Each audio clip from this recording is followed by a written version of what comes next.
Hey guys, welcome to the actual final episode of Self Revolution, the Strength series. So this is the second part of the 11th week of the Strength series. If you haven't yet, please check out part 1 because I go into detail about my bulk, my experiences. I share a few tips and tricks as well, and I kind of do a recap of my first bulking experience and some of the things I learned along the way. Hopefully that can benefit you as well, and it kind of touches on my progress to the bulk as well as kind of the tips and tricks that I learned along the way, which I already said. Sorry about that, it's really late and I'm rambling. So as promised, in part 2 of this video, you're gonna see some leg day footage. You'll also see a little bit of footage from the meals I had on New Year's Eve, which is always, you know, my favorite part of any video is seeing food because I'm a secret fat kid.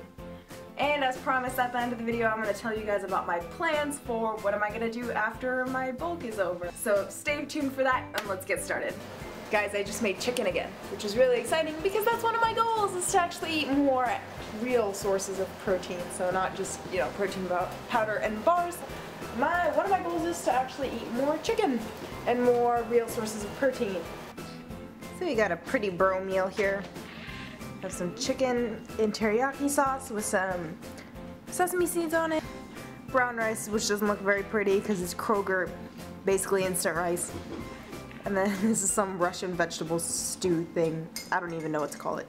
Hey guys, so this is kind of old footage. It's actually the last leg day of 2014, so I apologize for the 2-week-old footage, but I wanted to share this because I'm showing some of the stretches I'm doing. I realized after actually recording this squat session, I realized my range has gotten progressively worse as I've continued to do my bulk. I really solidified my squat form, but then my range has just kind of gone down the drain, and you'll see that once I actually start squatting. But anyway, I'm really trying to work on flexibility, on stretching more often. Here you can see I'm stretching my back out, kind of my shoulders. I find that if I don't stretch my shoulders out or my back out before I start squatting, I kind of hunch over and have poor posture when I'm squatting, and it's easier for me to drop my back and kind of start lifting incorrectly. So that's kind of why I'm stretching my arms out as well. But anyway guys, for the last 2 weeks I've been practicing, I've been stretching after almost every training day,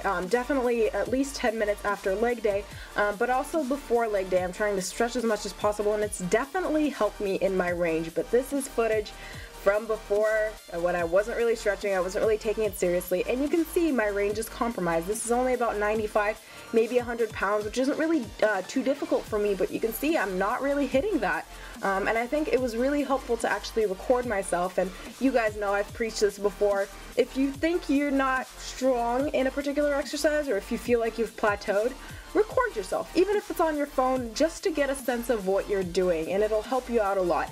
I think seeing this for me was kind of, I realized how important it was to start stretching, and I have been stretching more. I actually just got done with a really awesome leg day today, where I've been stretching for the last 2 weeks, and I think my range was really great, and I felt a lot better with actually a little less stretching in the beginning. But anyway guys, in a moment here you're gonna see a clip of me squatting, just raw footage of myself squatting. I want to let you guys know I'm putting myself in a really vulnerable position here. I'm actually a little embarrassed to show this because I get a little vocal, I get a little into it, but as you know, I am a huge proponent of do what you need to in order to get your lift done, in order to improve yourself, in order to better yourself, in order to get stronger. So you'll see here what I'm talking about in a second.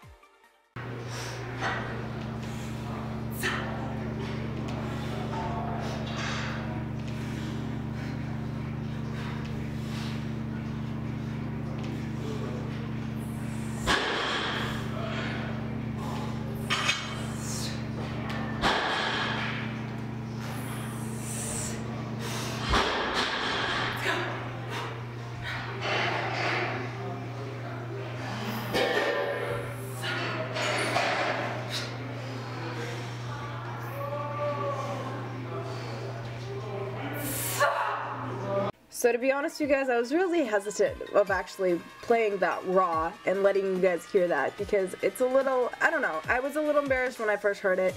I think, you know, as women we're supposed to be really ladylike and we're not really supposed to exert a lot of force or pump ourselves up, and it's kind of, you know, it's kind of weird or silly or whatever. But it got me through, and here all this time I've been preaching, do what you need to do to get through the lift, do what you need to do to become a better version of yourself, stop caring what people think, and I thought I would show you guys honestly what I sound like, because I play these clips on mute and you don't hear me, you know, sometimes I breathe really heavily, sometimes I make noise, not that much noise all the time, but I do make noise and I do exert myself and I do look a little goofy. So I wanted to show you guys that that's me, that's what I'm doing. It's okay if you do that. If you feel like you need to, you know, let out a ton of air in the middle of your set to get through that workout, do it. Stop caring what people think. I wanted to show you guys, I think it's more important for me to show you guys that I'm doing this and that it's okay for you to do it. And you know, if a few people comment that it's weird or whatever, hopefully the people who benefit will benefit more than the people who are butthurt by it. But anyway, doing a few straight leg deadlifts, I've really found these to be helpful in my hamstring and glute development, so definitely try them out. Make sure you're getting your range all the way down to the bottom, and make sure that when you're actually bending over that you feel the entirety of the back of your legs, so your hamstrings, your glutes really stretch and flex, and really make sure that you're engaging that instead of just using your back to move it up and down. Anyway guys, hope you enjoyed the video and I'll talk to you soon. We are at Chinese buffet on New Year's because I was craving sushi, but I'm not actually eating sushi because I'm terrible. So I've got lo mein, stir fry, breaded shrimp. There's that sushi I was craving, orange chicken, Mongolian beef, and then this guy has the rest of the buffet. Oh, and then I have wonton soup. You know you're a white girl when you get pizza, noodles, and fried rice at Chinese buffet. And finally, some macaroons, some chocolate brownie thingies, and this cake thing with ice cream, or soft serve.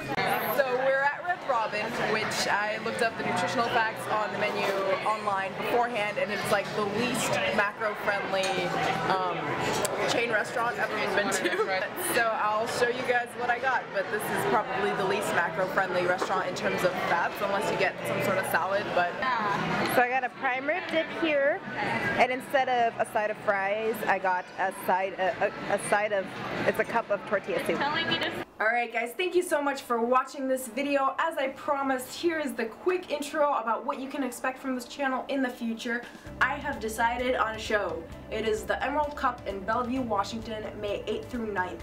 Prep starts on January 16th for me, so the first 2 weeks of January before my prep starts, I'm going to be dropping my macros from 336 grams of carbs a day to 300 grams of carbs a day, kind of getting closer to my maintenance levels, seeing how my body responds and then adjusting accordingly, you know, dropping my macros and adding cardio as I'm starting to see my progress slow down, and I will keep you guys in tune for that. What you can expect from this channel. I will definitely have a weekly bikini prep cutting vlog. Like I said, this is the first competition I'm ever going to be in, so it's all new for me. I will be taking you along every step of the way, so I'm really excited to get started with this. I already ordered my stage shoes, and I'm really overwhelmed trying to get everything sorted and figuring out posing and nutrition and all these things. But I'm really excited to get started, and I will be keeping you guys posted for all of that. So I'm very excited about what that's gonna look like. I typically don't make New Year's resolutions. Instead, what I do every quarter, I kind of reevaluate my goals, kind of try to figure out how I can improve myself overall. So this quarter, or you can call it this year, New Year resolution, whatever you want to call it, I have 3 big goals. The first one is eat more nutrient-dense foods and meals, not just protein bars or protein powder. So I'm getting a lot of inspiration from Travis's channel with that. So links for that below if you haven't heard of him yet, which you totally should. It's awesome. Second goal, improve my flexibility, stretch more. Fun fact about me, I used to be a synchronized swimmer in high school. I did that for about 6 I did that for about 5 years, so I could do the splits, and I was really, really flexible in general. Over my bulk, I completely neglected any sort of stretching or flexibility exercises, and it's really starting to take a toll on me. As you guys saw, my squats this week were not great. My range was really not there, and I think that has a lot to do with the fact that I'm not quite as flexible as I used to be, and my muscles are just really tight and sore all the time. So definitely improving my flexibility. Quick shout out to Jessica. I don't know how to say your last name, so I'm going to call you Jessica Patronus in my videos. I hope that's cool with you. Quick shout out to Jessica for putting up a video about stretching and mobility. That definitely really encouraged me and motivated me to get my butt together and spend 10 minutes at the end of each lifting session stretching as well.